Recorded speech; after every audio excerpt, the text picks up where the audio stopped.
Blog Talk Radio.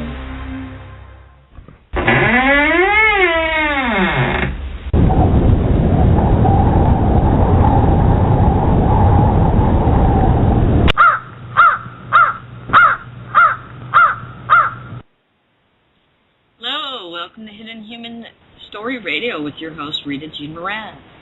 Today is Thursday, August 15, 2013, and I'm your host, Rita Jean Moran. Tonight, I'm going to talk about Egyptian, Hindu, Chinese, and Japanese mythology. I'm going to talk about a hidden factoid of Egyptian history that no one is talking about anywhere, and it'll be quite interesting. Okay, let's start with the Egyptian pantheon. Well, Egypt was divided into two kingdoms. One was for Horus, that was Lower Egypt, and one for Set, Upper Egypt. The two kingdoms were united probably under Menes about 5,200 years ago. Worship of the gods and goddesses was important, and all of the pharaohs and queens claimed ancestry to the gods and goddesses. Egypt was formed by Isis and Osiris, and some ancient texts say that some of the cities in Egypt were founded by other gods before them. The worship of gods was divided into sets of threes in ancient Egypt typically. The trinity of Osiris, Isis, and Horus was one such trinity. Other multiples of triads included the group of nine known as the Ennead. Ennead included the god Atum, his children Shu and Tefnut, their children Jeb and Nut, and their children Osiris, Isis, Set, and Nephthys. Now, according to my research, Jeb would have been the equivalent of Zeus. Shu and Tefnut would be the equivalent of Cronus and Rhea. Atum was probably the equivalent of Uranus.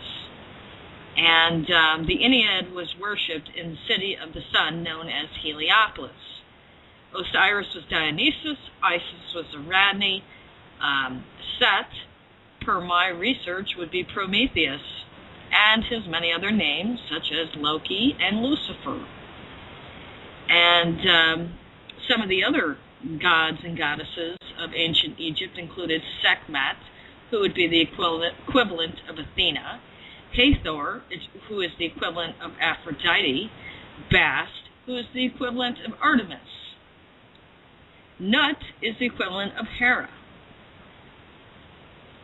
Ptah is the equivalent of Hephaestus.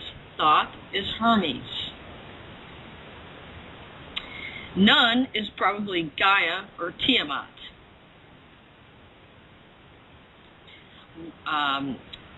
Atum, the sun god, is probably Apollo. I would take that back from being Uranus. It's a little bit questionable. It could be either. There's some mythology that can make it go either way. Sobek almost appears to be Poseidon. But Apollo is always the sun god. I would probably research this a little bit more before I would say it was Atum was either Uranus or Apollo, but I'd probably lean towards Apollo. But like I said, there are variations in the myth that lead to either. Now, another group of gods known as the Ogdad was worshipped at the city of Hermopolis. The Ogdad consisted of 8 deities worshipped in Hermopolis during what is called the Old Kingdom. And that would be the 3rd through 6th dynasties, dated between 2686 to 2134 BC. Now, the concept of the Ogdad also appears in Gnostic systems of the early Christian era and was further developed by the theologian Valentinus. Excuse me, a little bit of a cold tonight. All right, the 8 deities were arranged in 4 female-male pairs, Nanu to Nu, Amunet and Amun, Kawket and Kuk, Hahet and Hu. The families were associated with the females were associated with snakes, and the males were associated with frogs. Apart from their gender, there was little to distinguish the female goddess from the male god in the pair. Indeed, the names of the females are merely the female forms of the male name, and vice versa. Essentially, each pair represents the female-male aspect of one of the four concepts, namely the primordial waters, Nanit and Nu, air, Amunet and Amun, darkness, Kaket and Kuk, and eternity or infinite space, Hahet and Hu, Ha. Together, the four concepts represent the primal fundamental state of the beginning. They're what always was. In the myth, however, their interaction ultimately proved to be unbalanced, resulting in the arising of a new entity. When the entity opened, it revealed Ra, the fiery sun, inside. After a long interval of rest, Ra, together with the other deities, created all things. Now, Ra could possibly also be Uranus. He's representative of the sun, but he tends to be above all these other gods in rank. Now, there's two main variations on the nature of the entity containing Ra. One is the egg variant, which is a version of the myth that the entity arose from the waters after the interaction as a mound of dirt. And this egg was laid upon a mound by a celestial bird, and the egg contained Ra.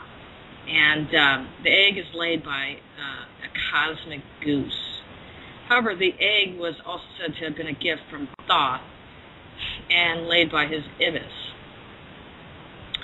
The lotus variant is a version that came into existence after the Atum became assimilated into Ra. See, this is where Atum may be Apollo and Ra may be Uranus, but it was known as Atum Ra. The belief that Atum emerged from a blue lotus bud in the Ennead cosmology was adopted and attached to Ra. And the lotus was said to have arisen from the waters after the explosive interaction of the bud, which floated on the surface, and slowly opened its petals to reveal the beetle Khepri. And Khepri was an aspect of Ra, representing the rising sun. And immediately Khepri turned into a weeping boy, Nefertum, whose tears formed the creatures of the earth. So there are variations in the ancient Egyptian mythologies as well.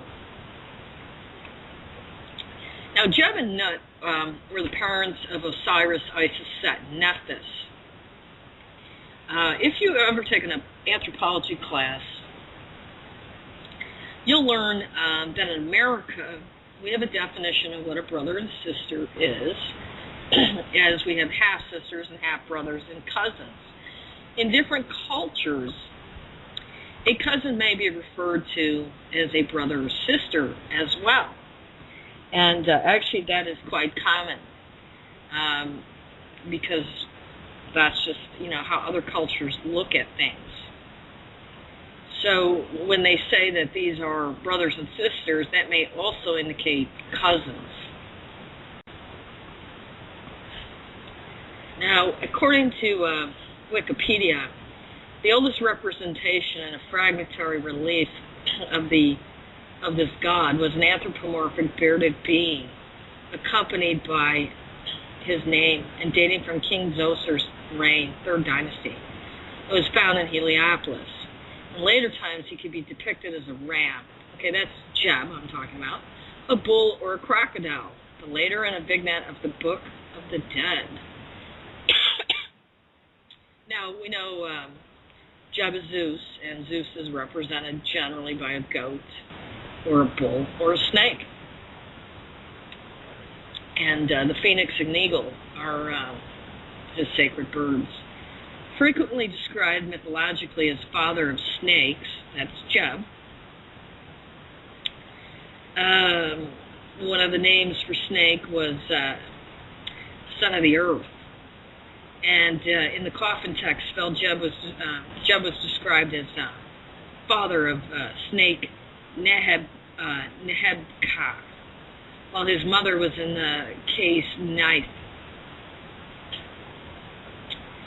Okay, in mythology, Jeb also often occurs as a primeval divine king of Egypt, from whom his son Osiris and his grandson Horus inherited the land after many contendings with the disruptive god Set, brother and killer of Osiris. Well, that would probably be more like a cousin. And as I said, per my research, Set is Prometheus. Jeb could also be regarded as personified fertile earth and barren desert, the later containing the dead or setting them free from their tombs. Now, the story of Osiris and his murder is a major story in Egypt. And it basically goes that Set set up a dinner party, and he created an elaborate box and promised it to anyone who could fit in it perfectly. And everyone tried it out. And when Osiris sat in it, the 72 conspirators, now 72 is a very interesting number, sealed up the box and dumped him in the river, where he died. So his wife Isis searched for his body and found it and gave him a proper burial. But Set went out and found the body and chopped it up into several pieces. And Isis found all of the pieces except for his male organ. So she created the obelisk as a tribute to Osiris's phallus. Okay. Horus grew up and avenged his father by defeating Set in a series of competitions and battles. And his left eye was damaged in the process. And there are a lot of writings in Nonus and Diodorus Siculus and Plutarch about Isis and Osiris and her instructions to the priests and the worships and ways of Osiris, especially after he was dead, so that they could continue on his mission, which was spreading knowledge and agriculture so people would quit being cannibals. Fortunately, I'm not too impressed with what is the result of that we have today, but that's a whole nother topic. All right. Now, as I've said before, it is my understanding per my research that all of the mythologies around the world are the same. And as I go through these shows, I'm going through each major mythology, but I am going to be writing another book that pulls all of this together. And what I've found is that the story of this family is written about quite a bit in Greek, Roman, and Egyptian literature, but also in the Nordic, Celtic, Mayan, and Aztec literature, as well as the oral traditions of all of the pantheons and mythologies around the world. And with my research, what I found interesting was that all of these mythologies fit together like a puzzle to tell me what happened to this family. Where one mythology leaves off, another one will pick up and tell me what happened to them. And like I said, I'll be putting that together down the road. So let's continue now with the Egyptian mythology. Now, there's another story that's popular in Egypt, and that is the invasion of Egypt by the Hyksos, which were the shepherd kings. After a 30-year war, Pharaoh Ahmes I drove them out. The kingdom belonged to the princes of Thebes, not to the invading Hyksos. The Hyksos had pretty much been identified as the Semites, and there are hieroglyphics of what they look like. And they do look like Semites. And Arabs are also Semites, and Sephardic Jews as well. So that would be them. They had come into Egypt and took it over through violence, and took it over for about 200 years, and the people had enough of them, and drove them out and put the proper bloodline back in.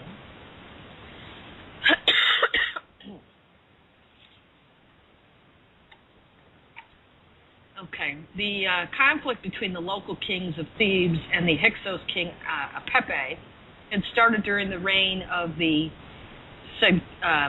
Seqenri Tao, and would be concluded after almost 30 years of intermittent conflict and war under the reign of Ahmose I. Seqenri Tao was possibly killed in a battle against the Hyksos, as his much wounded mummy gruesomely suggests.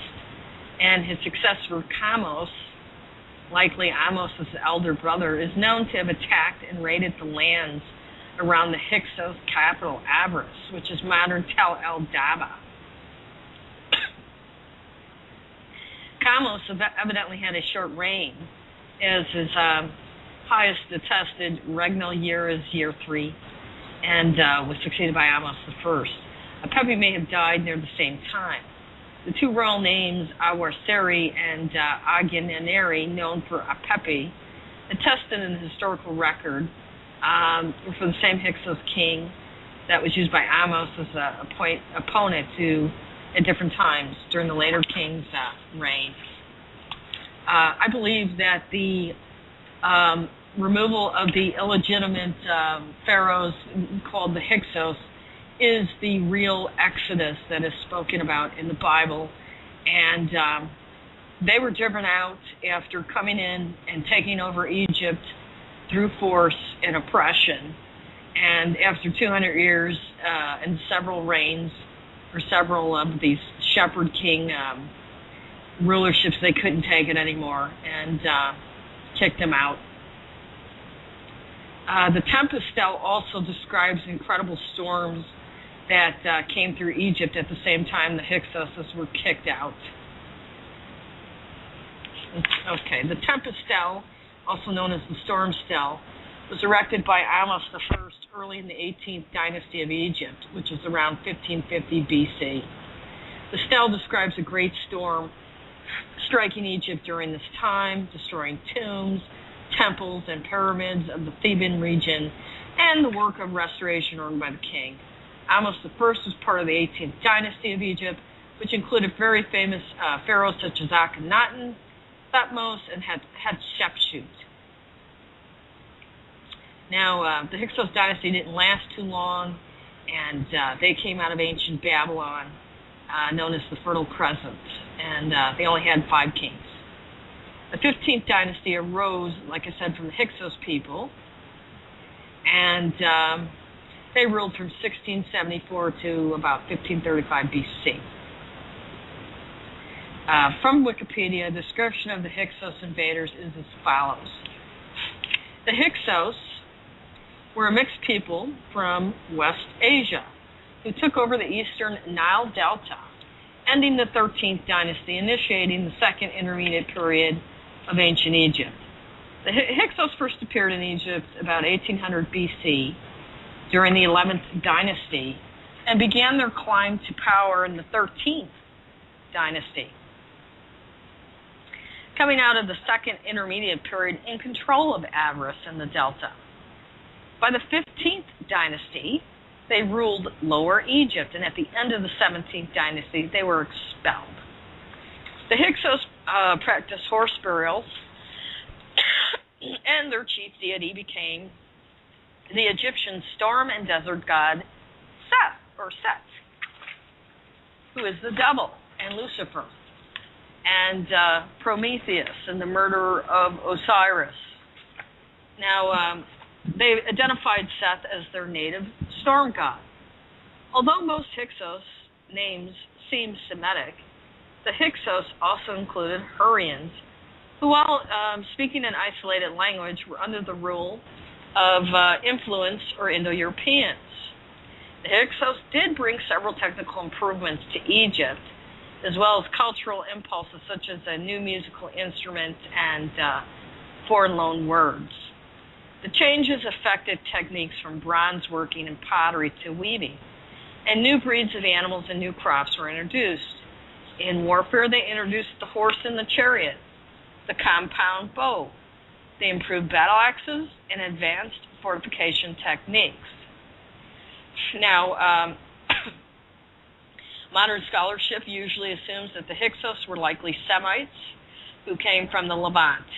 Kamos, the last king of the Theban 17th dynasty, refers to Apophis as a chieftain of Retjenu, or Canaan. In the stela that implies a Semitic Canaanite background for this Hyksos king.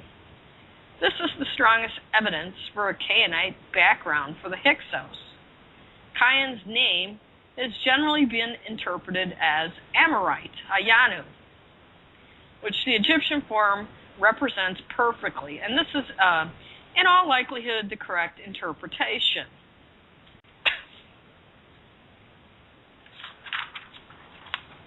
Okay. And like I said, Amos the First kicked the Hyksos out.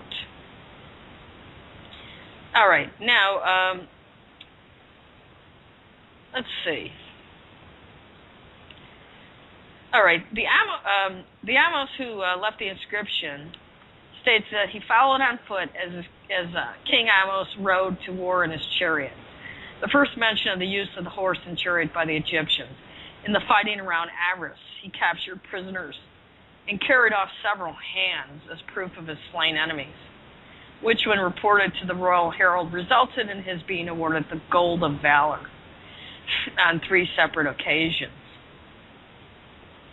The actual fall of Aris is only briefly mentioned. Then Aris was here's what they say. Then Aris was despoiled. Then I carried off spoil from there. 1 man, 3 women, a total of 4 persons. Then His Majesty gave them to me to be slaves. After the fall of Aris, the fleeing Hyksos were pursued by the Egyptian army across northern Sinai and into southern Canaan, which is Israel, or Palestine, whatever point of view you take. Here in the Negev desert between Rafah and Gaza, the fortified town of Sharuhen was reduced after, according to the soldier from Al-Qab, a long 3-year siege operation. How soon after the sack of Aris this Asiatic campaign took place is uncertain. One can reasonably conclude that the thrust into southern Canaan probably followed the Hyksos' eviction from Aris fairly closely. But given a period of protracted struggle before Aris fell, and possibly more than 1 season of campaigning before the Hyksos were shut up in Sharuhen, the chronological sequence must remain uncertain. Okay. They kicked the Hyksos out because they were changing everything. They were illegitimate rulers. They came in by force. Or first they came in through infiltration, and then they took over by force. And the people had enough of them and kicked them out and put in the legitimate bloodline.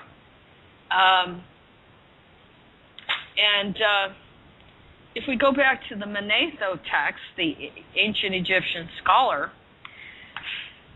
they give you a pretty good description of all of the pharaohs in Egyptica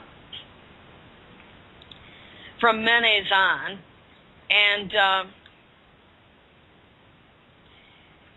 basically in the beginning, in one of the very early dynasties, there's a passage that says that they had a discussion that the women could be pharaohs, and that was fine. Even though Isis was the queen and she helped to start it as well. Okay. Now, an interesting passage here in the Second Dynasty. One of the pharaohs, Caicus, in his reign, the bulls of Apis at Memphis and Memphis at Heliopolis and the Mendesian goat were worshipped as gods. Well, that goat is the representative of Osiris and his father, Zeus Jeb. Okay. One of the other very interesting things that, Biophis, who came after Caicus in the Second Dynasty, he decreed by law that women might also hold the royal office. So, women could be pharaohs. What I find very interesting is that there is mention of a white woman pharaoh in the Sixth Dynasty, and she is credited with building the third pyramid. Now, you've never heard of her name in mainstream or alternative media. Not a surprise. Her name was Nitocris. Let me read what they say. Nitocris, the noblest and loveliest of the women of her time, of fair complexion, the builder of the third pyramid, reigned for 12 years. She built the third pyramid. Now, the Armenian version states the same thing. There was a queen, Nitocris, braver than all the men of her time, the most beautiful of all women, fair skin with red cheeks. By her, it is said, the third pyramid was reared with the aspect of a mountain. Okay. If you go to Wikipedia and you look up Nitocris, basically what they say is that, yes, she was mentioned as the builder of the third pyramid. They don't say that she was a white woman, as the description is clear. And they basically try and claim that Manetho confused her name with a man. And it says Manetho was most likely confused by the similarity of the names Menkaura and Nitocris and Menkaure. No, I just don't buy that at all. And there have been all kinds of queens, and they have done things, and there seems to be a real effort to one, claim that the pharaohs and queens were not Caucasoid, which the majority of them were, and there are mummies that have red and blonde hair, and plenty of artifacts that show the pharaoh is very tall with blue eyes. The Nubian pharaohs were black. They came in and at a later period, but they had their own kingdom in Nubia, and the Ethiopians had their own kingdom. So, yes, Egypt is in Africa, but it's also, very near the Mediterranean, which is where all the Caucasian people are. And I don't it shouldn't be so hard to figure that one out. And I believe what the ancient texts say, because there's a reason behind revisionist history and hiding things, and the person that controls and writes the history is the one that reaps the benefits. So I will be putting some of that information out on my blog and Facebook. Probably do a YouTube video, and I like to get that information out because I think it's important. So now let's move on to Hinduism. Now, Hinduism is a very old religion that is from India. And they are said to have about 330 million gods and goddesses, and many stories of heroes and ancient wars. Tales of giants and little people and serpent people are abundant in Hinduism. Even more interesting are the stories of sophisticated weaponry and flying craft called vimanas in the ancient Vedic texts should stick out. I don't claim to be an expert on Hinduism. I've studied it a little bit. It's very complex. I have gotten quite a few of the ancient writings, but that would take a lot more time. But some of the things that I have seen pretty much go along with my theory that it is a religion based on the same group of people in all the mythologies around the world. And in fact, the Dionysica, Minones describes Dionysus coming into India to civilize it. And as I said, Hinduism is the predominant religion of the Indian subcontinent, according to Wikipedia. And one of its indigenous, it is the indigenous religion of that area.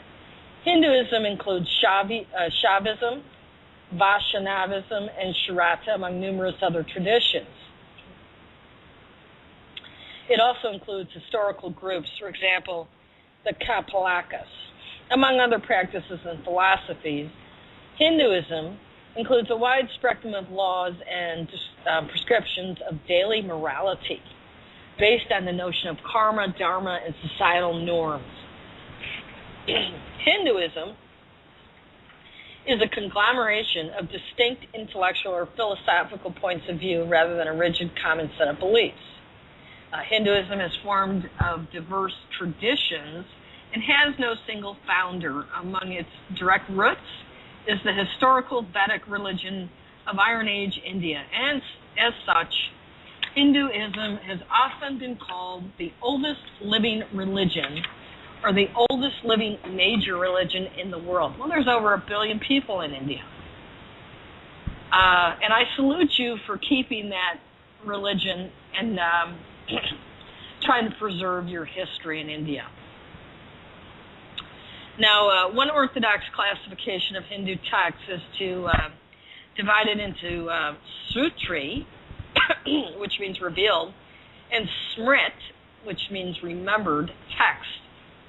These texts discuss theology, philosophy, mythology, rituals, and temple building, among other topics. Now, major scriptures include the Vedas, the Upanishads, Puranas, the Mahabharata, Ramayana, Bhagavad Gita, and the Agamas.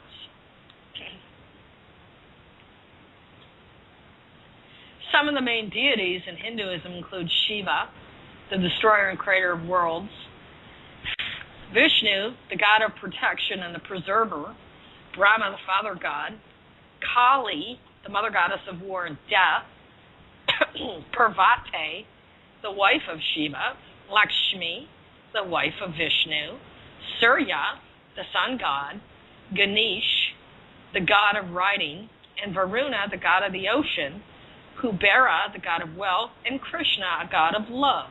Now, there is also an ancient god called Indra. And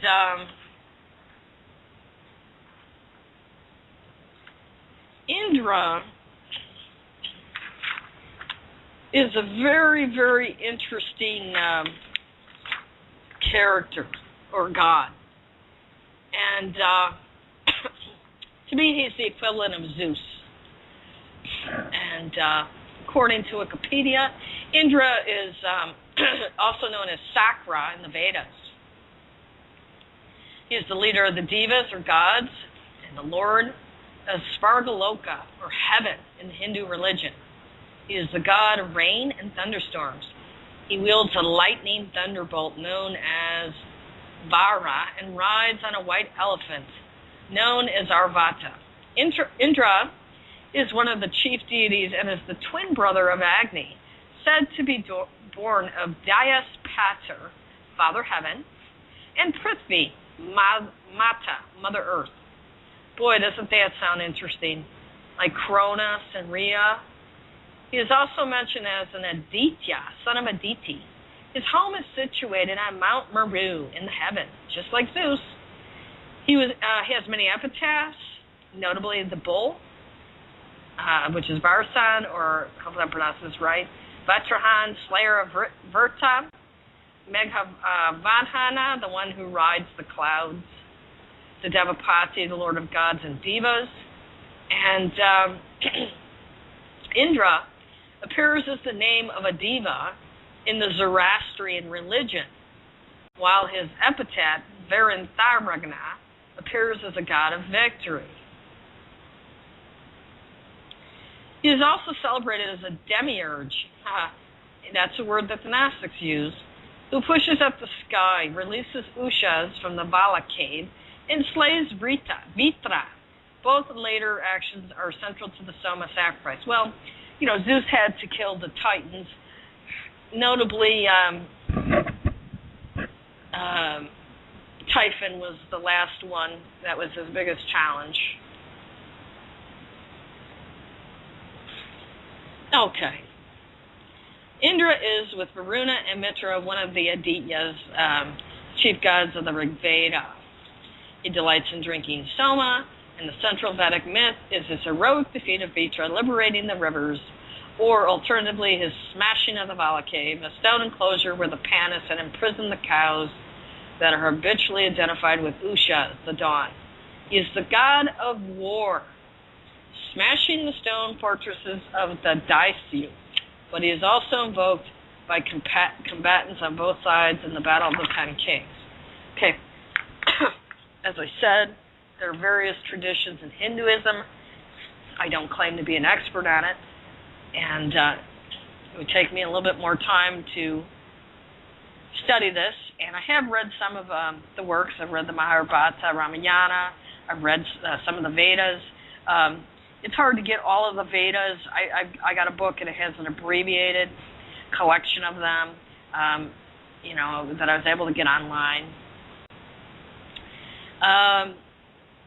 But I would definitely say that Indra is Zeus, and I would also say that he's also represented by a triple god, Shiva, Vishnu, and Brahma, that they all represent different aspects of him.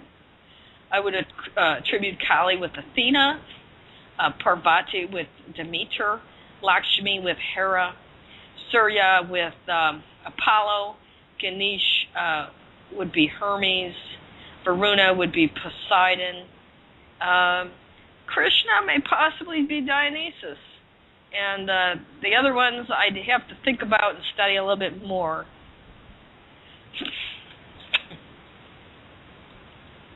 Now, Vishnu and Shiva have many avatars that they come in. Right now, the avatar, let me back up a minute. These gods are represented as blue-skinned gods, and that represents their all-pervasive presence in space as well as the water. Now, there are 10 avatars of Vishnu, and 9 of them have already come. Right now, Kalki is due, and he is the destroyer of time, the destroyer of foulness, and he is expected to appear at the end of the Kali Yuga, the time period in which we currently exist. And I find that interesting because that goes along with Abrahamic religion that says that the destroyer is to come before Christ comes back to get rid of all the evil on the planet.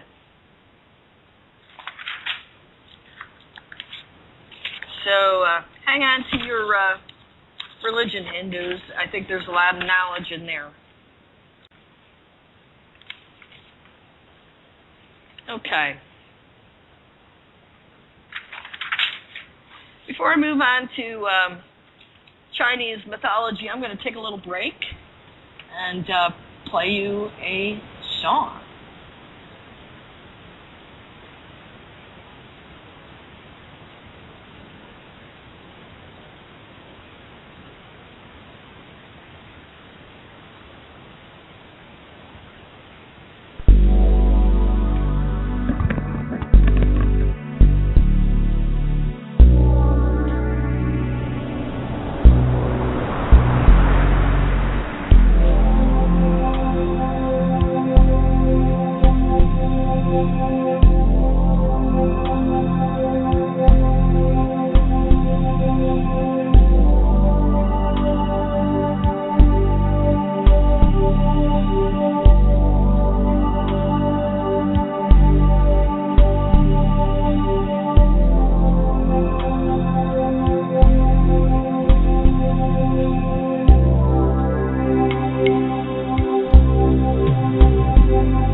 Okay, we're back.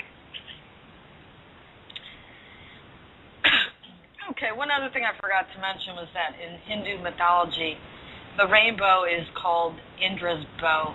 Very interesting because the Abrahamic God uses the rainbow as a symbol as well. Okay, let's move on to Chinese mythology. Now, China has over 1 billion people in its country today. And China was united from a collection of independent cities around 2,000 years ago by an emperor named Zhang, who's now called Qin Shi Huangdi. He tried to make the whole country uniform by having the people use the same money, measuring system, language, and clothes. And he made everybody wear black clothes. There are many different stories from ancient Chinese mythology, and The dragon figure is prominent in Chinese lore, just as in Vikings mythology. There are six separate origin stories. A story of divine warfare between the gods, a flood myth, a catastrophe by fire, a drought myth, and myths of the gods handing down knowledge to the human race. And there are 17 main gods and goddesses of ancient China. Yuan Dadi is the Jade Emperor, who is superior to all and attended to all the affairs of heaven. He organized the universe. That would be the equivalent of Zeus. Nuwa and Fuxi was part woman and dragon. Fuxi was part man and dragon. Nuwa became lonely and created humans. Fuxi was the first teacher. He taught humans how to survive. That almost sounds like Prometheus. Sun Wukong was the god of mischief. He was a king of a band of monkeys, and he caused so much trouble that a band was placed on his head to keep him in line. Well, that one also sounds like Prometheus or Loki. Kuan Yin is the goddess of mercy. Zhong Kuai was the god of healing. That sounds like Apollo. And Nu Lang was called Ox Boy. He fell in love with the goddess of weaving. That almost sounds like Osiris and Isis or Dionysus and Ariadne. Guan Gong was the god of war. That sounds like Ares. Ziwang Mu was the goddess of immortality. Lei Shen was the god of thunder. Dian Mu was the goddess of lightning. Wang Di was the god of law and order. Kai Shen was the god of wealth. Hang Shen was the god of the southern seas. Sounds like Poseidon. Men Shen are the gods of peaceful sleep. There are also many stories of emperors, sages, and heroes in Chinese history, and the story of the 8 immortals is very interesting as well. The 8 immortals are 8 Chinese saints. They fight against evil and protect humans as they go on their journeys. Now, there are many other ancient Chinese gods and goddesses, and the Chinese god of longevity is very interesting because he has a strange, elongated cone head, unlike the other gods and goddesses. That's almost symbolic, as if it's telling you that, an ancient time ago, that's what people look like, or the race of gods look like, because he is the god of longevity. By the way, tofu is a protein source made from soy products, and the Chinese invented tofu over 2,000 years ago. It's bean curd, and it's a food made by coagulating soy juice and then pressing the resulting curds into soft white blocks. And it is a component in many East Asian and Southeast Asian cuisines. So I find that interesting as well. So let's move on to Japanese mythology.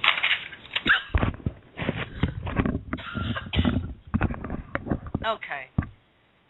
The country or islands of Japan were unified about 1,400 years ago under the Yamato clan. Japan has a population of about 128 million people, and it is one of the most homogeneous countries in the world. The traditional religion of Japan is Shintoism, and Shintoism involves the honoring of the ancestors. There are Shinto priests and priestesses, which is a common thing for all older religions. Basically, every culture had a priestess and a priest. Europe had them until the Inquisition and the burning times came through and killed off as many of the wise women, European women that had herbal and medicinal knowledge and knowledge of the past and old ways, and they replaced it with Abrahamic religion. Now, Shintoism involves the worship of kami, or divine forces of nature. Shinto worshippers believe in the kami of everything. There are over 8 million gods and goddesses in the Japanese pantheon, but the major ancient gods and goddesses of Shintoism are as follows. Izanagi was the first god of the earth who created the world. He was the father of Amaterasu, Tsukuyomi, and Susanoo. Now that sounds like Zeus. Izanami was the wife of Izanagi and the goddess of the earth. That could be either Hera or Demeter. Kaguzuchi was the fire god. That sounds like Hephaestus. Yeah, he was the last child of Izagne and Izanami. That's Zeus and Hera. Amaterasu was the sun goddess and ruler of heaven. That's Isis. And notice how in different cultures the sun could be associated with a goddess in some cultures and associated with a god in other cultures. In Germanic and Japanese culture, the sun is feminine and the moon is masculine, whereas in Latin and Greek and Egyptian cultures, the sun is masculine and the moon is feminine. Tsukuyomi was the god of the moon and brother Amaterasu, that's Osiris. Susanoo was the storm god and brother of Amaterasu, that would be your Set or Prometheus or Loki, trickster. Okay, Waka Harumi was the younger sister of Amaterasu and goddess of the rising sun. That almost sounds like Artemis. Kusanada Hime was the rice paddy princess and the wife of Susanoo. Okuninushi was the god of medicine and sorcery, and he was the son of Susanoo. Ami no Oshido Mimi was the son of Amaterasu, who refused to go to Earth because it was too full of problems. Ninigi was the grandson of Amaterasu, who finally went to Earth to reign. Konohana Tsukuyu Hima was the daughter of a mountain god and wife of Ninigi. Takami Mushabi was one of Amaterasu's chief assistants. Sorry about the coughs, guys. Got a little bit of a summer cold. Amo no Uzumi was a solar deity and goddess of the dawn. Nari was a rice god and god of prosperity. Okay. And Ryujin was the god of the ocean. That sounds like Poseidon. Now, as with all mythologies, the Japanese have stories of heroes and wars and catastrophes. Their emperors were thought to be of royal blood and direct descendants of Amaterasu. Okay, and the dragon was also a prominent figure in Japan. Okay. Now, the Japanese Hata clan could possibly be a lost tribe of Israel and other Christians. That's a very interesting history. And they also have another tribe that was indigenous to that area that the Japanese don't consider to be a part of, and because they're hairy. Those people were there before the current Japanese population. Now,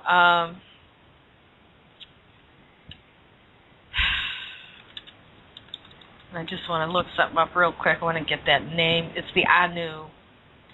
Another, the men have really long, thick beards.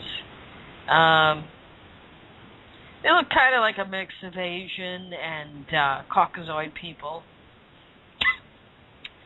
Now, another interesting thing about Japan is the Yanaguni Monument, which appears to be an underwater collection of underwater pyramids.